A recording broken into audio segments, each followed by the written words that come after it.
माननीय ऐश्वर्या शिंदे सहाय्यक वन रक्षक अधिकारी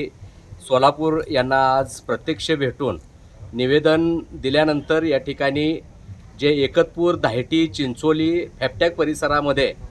लांडग्यानं केलेल्या या ठिकाणी हल्ल्यामध्ये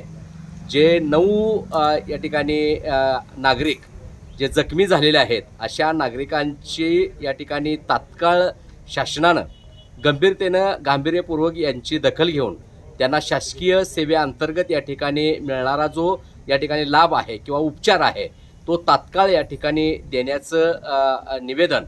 आदरणीय अधिकारी मॅम यांना दिल्यानंतर त्यांनी या प्रकरणाची गंभीरतेनं या ठिकाणी दखल घेऊन आम्ही तात्काळ या ठिकाणी त्यांना शासकीय उपचारांतर्गत येणारा जो खर्च आहे तो आम्ही देण्याच्या संदर्भातल्या भूमिकेनं आणि त्यांना चांगल्या पद्धतीचा उपचार देऊ अशा पद्धतीनं या ठिकाणी आम्हाला आश्वासित केलेलं आहे.